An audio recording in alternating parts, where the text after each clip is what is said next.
ကဲဘာလို့အောင်ဆောင်နေကြတဲ့ KUF event ရတဲ့2026ရဲ့ဇန်နဝါရီ30ရက်နေ့မှာနောက်တစ်ချိန်ပြန်လည်ရောက်ရှိရခဲ့လို့ဖြစ်ပါတယ်ဗျ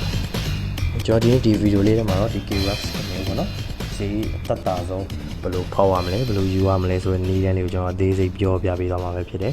โอเคဗီဒီယိုလေးမစခင်ကျွန်တော်စီမှာ Mobile Legends Official Advanced Server အကောင့်တွေလာပြီးတော့ဖောက်ရနေပါပြီ Advanced Server ဆိုတာဘာလဲဆိုတော့ brother တွေပဲเนาะ Advanced Server ဆိုတာတော့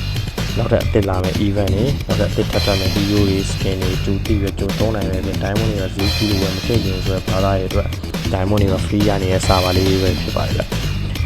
ကျွန်တော်ဒီမှာ advanced server ဆိုရင်နှစ်မျိုးရပါမယ်ပထမတစ်ခုကတော့ normal server နဲ့ advanced server တွေ့ရအကောင့်လေးရတယ်လို့နောက်တစ်ခုကကျတော့ normal server မပါဘဲနဲ့ advanced server ကြီးပဲပါတယ်ဒီနဲ့အကောင့်တွေလည်းရနေပါပြီဗျ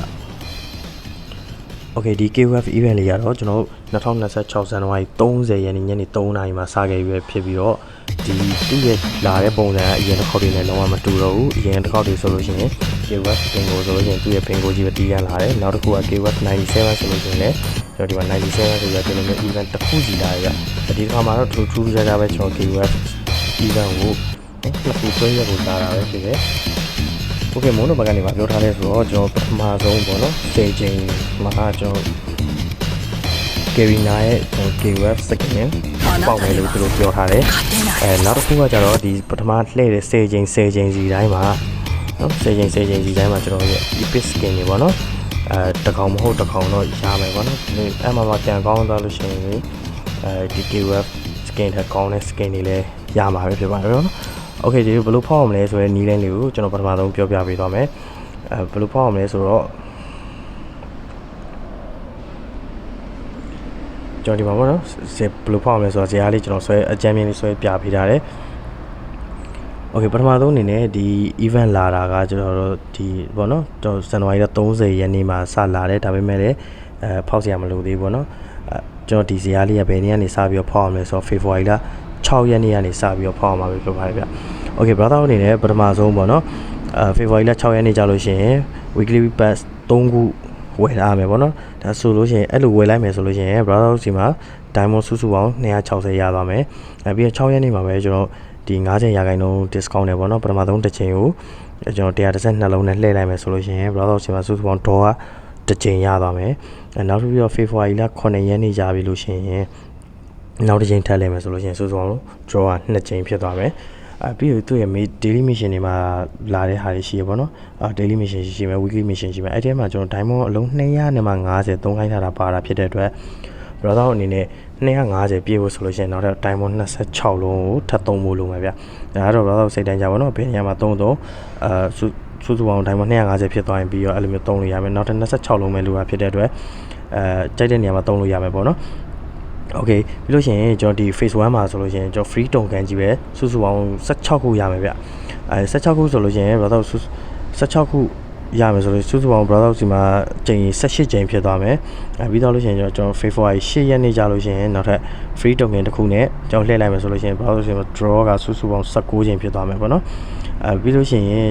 နောက်ထပ်8ရက်နေ့မှာပဲကျွန်တော်နောက်ထပ်ကို diamond အကုန်မကန်ပဲနဲ့ကျွန်တော်12ရက်နေ့လောက်ထိမပေါက်ပဲနဲ့ကျွန်တော်ဒီ weekly pack ကတည်းရတဲ့ diamond လေးတွေစုထားလိုက်မယ်ဆိုလို့ရှိရင် browser စီမှာစုစုပေါင်း diamond ကအလုံး130ရှိသွားမယ်ပေါ့နော်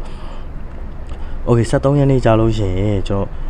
အခါဟိုပေါ့နော် free token ပေါ့နော်နောက်ထပ်2ခုထပ်ရမယ်ပေါ့နော်အဲ့2ခုနဲ့ free ပဲလှည့်လိုက်မယ်စုစုပေါင်း browser စီမှာ draw ချိန်ရေးအတွက်က21ချိန်ဖြစ်သွားမယ်ပြီးလို့ရှိရင်နောက်ထပ်သူ့ရဲ့ phase 2ပေါ့နော် phase 2ကြာလို့ရှိရင်လည်း brother အနေနဲ့နောက်ထပ် weekly pack 3ခုထပ်ပြီးတော့ဝယ်ဖြည့်လိုက်မယ်ဆိုလို့ရှိရင် brother စီမှာစုစုပေါင်း diamond လုံး390ရှိသွားမယ်ပြီးရင်73ရက်နေ့မှာပဲကျွန်တော် daily discount တွေပဲပေါ့နော်ပထမဆုံးတစ်ချိန်ပဲလှည့်လိုက်မယ်ဆိုလို့နောက်ထပ်တစ်ချိန်ထပ်လှည့်လိုက်မယ်ဆိုလို့ရှိရင်စုစုပေါင်းက brother စီမှာ draw ချိန်ရေးအတွက်က22ချိန်ဖြစ်သွားမယ်ပေါ့နော်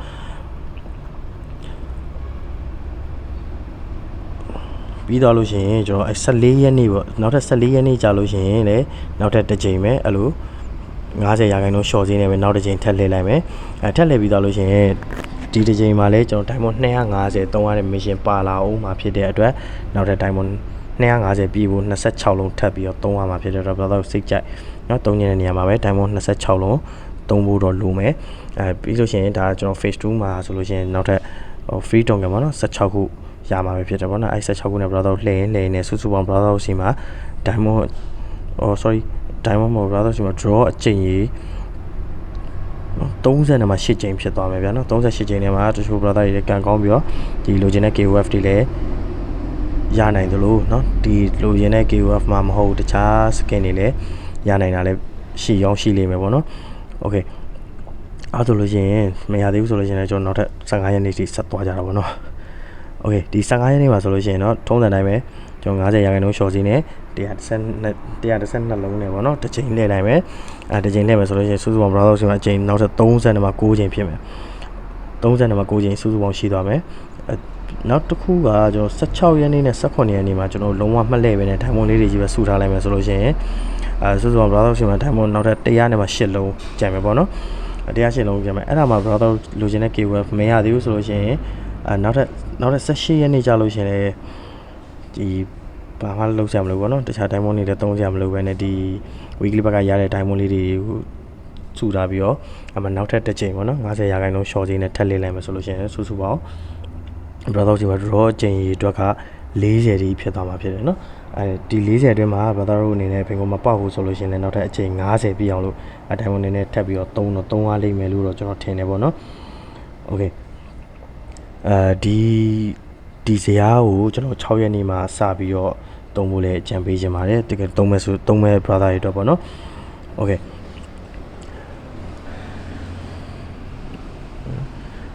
ဒီနေ့ဗီဒီယိုလေးကိုချင်းချုပ်မယ်ဆိုလို့ရှင်တော့ brother တို့အနေနဲ့ပေါ့နော်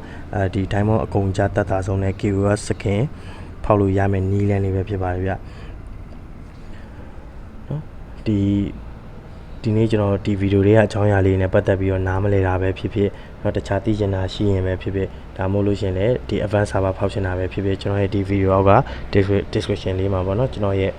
ဒီ Telegram channel လေးတင်ထားပေးမှာဖြစ်ပါတယ်အဲဒီမှာ brother တို့နော်တီလိုလည်းများကိုလာပြီးတော့မေးမြန်းလို့ရပါတယ်ဗျကဲအားလုံးပဲကံကောင်းကြပါစေဗျ